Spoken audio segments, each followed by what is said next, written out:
भारतीय उत्पाद व्यवहार करने को चेष्टा करी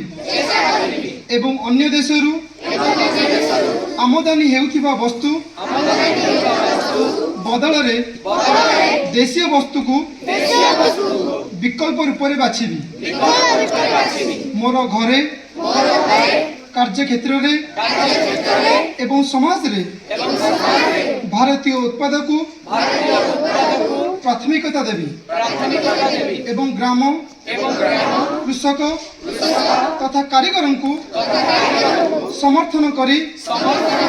मु स्थानीय उत्पाद प्राथमिकता देवी मु युवपीढ़ी एवं पिला स्वदेशी ग्रहण करने को उत्साहित करी एवं नुआ पीढ़ी को यार महत्व विषय जणाइबी मु मोर परिवार रे एवं सामाजिक जीवन रे भारतीय भाषा को करी मु परिवेश प्रति